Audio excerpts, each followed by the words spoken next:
caught off guard by just. All right, getting into game number 1 here. And this is best of 5. It is best of 5. This is big top 8. This is our 11-person local. This is big top 8. It's one of those where we have like we don't have that many players, but a lot of our players that are here are very good. You know? Yeah. Like we don't have many. My God. We don't have many players, but our top like 6 that are here are all capable of getting top 2 or 3 in a local. You know what I mean? Yeah, I mean, we just saw that even with this local being super top heavy, Chase has put himself there by beating Ian, but Zed's trying to, put him.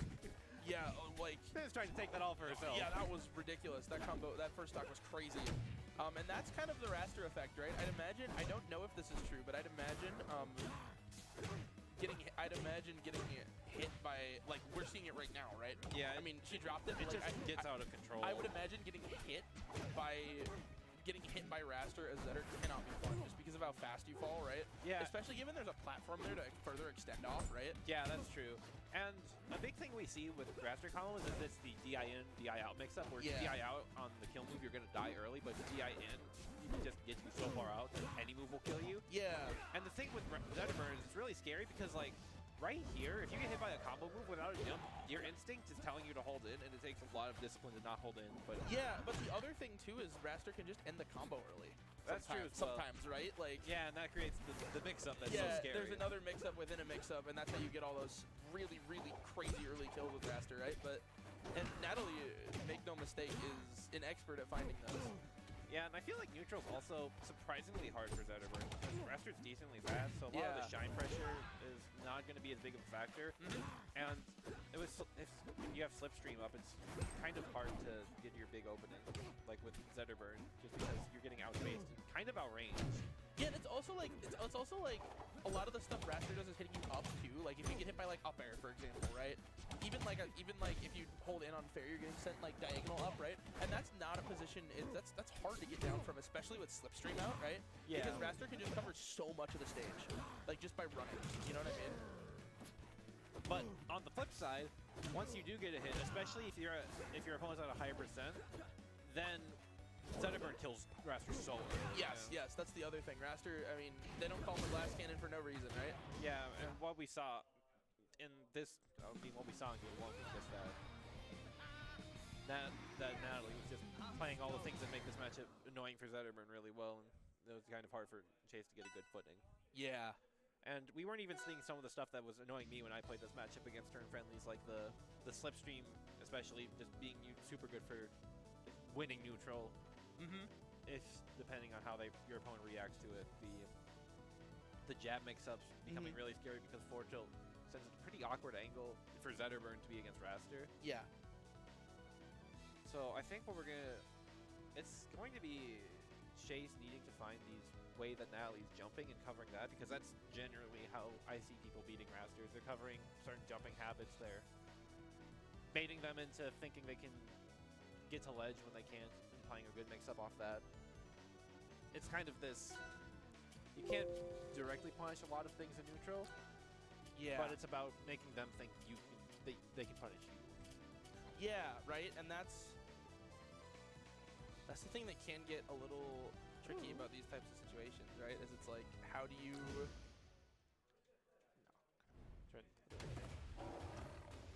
All right, getting into game 2.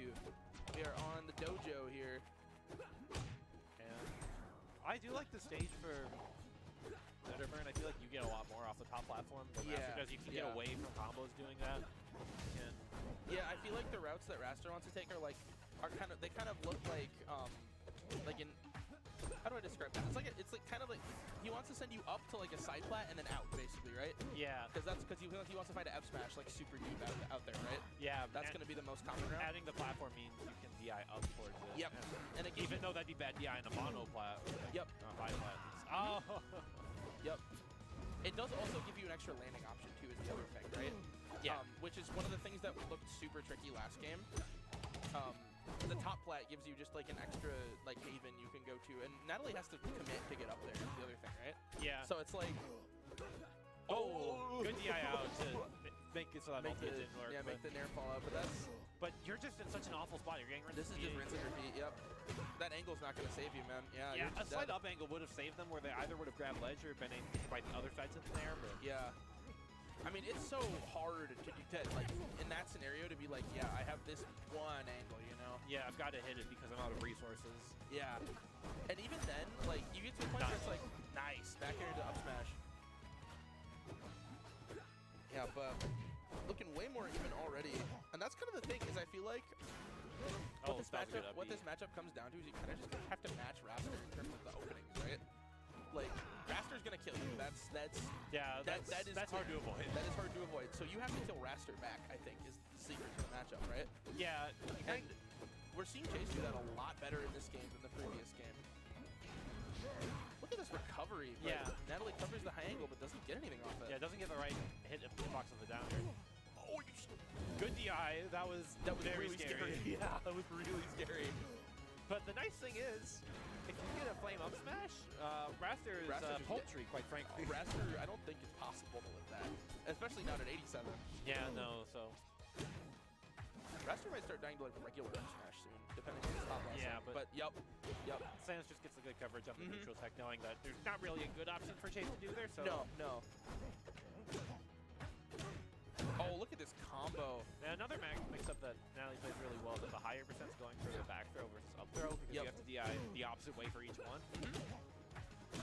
And she's gotten a lot of mileage off that. Yeah, it can lead to a lot of really tough scenarios. This is so much damage. It is, and I know I was talking about the platforms. Oh wow, I think you have to know that's the just like the mix-up there, right? Yeah. Because hold in, you don't die to F smash, right? Hold out, you die to F smash. Yeah, if you But don't. hold in, you die to nair, right?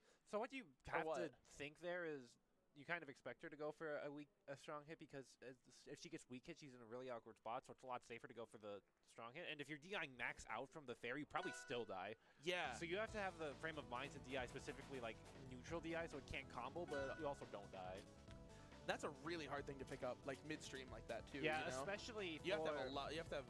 It's hard. It's not really a thing in Ultimate too, so a lot of the Ultimate players aren't used to playing that mix-up, where it's a lot more common in Q+, where there's actually DI counterplay.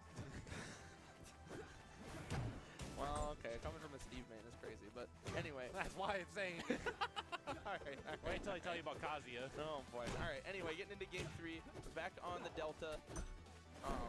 Wrastor Mishima coming out today. Yeah. Really plays nothing like Kazuya, but that's but Sans can combo, so yeah, that's a lot. But speaking of combos, we are going to get a Chase combo.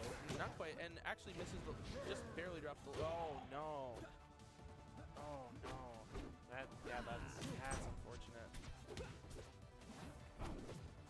That's how it goes. Sometimes you gotta stay in and maybe get like a back air up smash would be a real quick way to steal the momentum, something like that. Or shine, Yeah. It's gonna be hard, especially with slipstream. Yeah, right.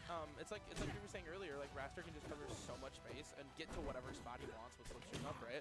Yeah. To where it's like it can be hard. Like it's not only like an offensive tool, it's also to be a defensive tool in a situation like this, right? Where it's like, yeah, I can just like stay away from you. Yeah. And I can pick like where the interaction's gonna happen too because of how fast I am. You know what I mean? And it's like, yeah, we're seeing the big problem. Even though ADDICT is winning neutral, is just can't quite find the closers. Yeah. It's hard. I couldn't find them either. And Yeah. And that's the interesting thing about the DI mix-up. Even though Chase DI that right, he was still in an edge guard situation against Wrastor. Yeah, it's and true. that's what happens at these higher percents. Oh. Nice combo. Up throw into up smash there, and wow, Natalie's taking a massive lead here. Yep, there's the back air up smash, but Bread and butter. But hey, you're gonna need to find another huge opening basically if you want to have a chance, right? Yeah. You're at the point where it's like, you need either a huge opening or a bunch of little openings to give you momentum. Yeah, but it's gonna be hard to also not get blown up in the meantime too, right? This is a pretty big opening. That might have been the biggest combo we've seen from Chase. 60%. That's the. Okay. 83 we're looking at. Fires on the ledge. Yeah. Oh, like, wow. Nice he's brought call this out. completely back. Just Yeah. completely reset mentally. Yeah. Well, Nice. but now you're still even with Wrastor. Yeah, I mean, all And you of still lost the last two Yeah, games, but so you gotta really all focus. of a But sudden, it's like this is my game. it's an even game, right? He's like, playing this really well. I don't he know is. why. That I'm I'm acting like he's doom and gloom. I'm doom and gloom. No, you're dooming. Yeah, that last that call out with that up smash was ridiculous. Yeah, he found the jump hit. Like, He has. He's found the. and he's gotten hit like twice. This is what a turnaround. Chase has really picked a great time to start playing cards, right? Yeah. Like. And he's avoiding these big openings. Like, yeah, you take 10%. He's taking the space. Oh, that could be big. Does he guess right? Oh, yep. Ah, it's unlucky. It's unlucky. He did a good job to bring it back, but it's so like, yeah, that's the mix-up where you're thinking that the Wrastor is just really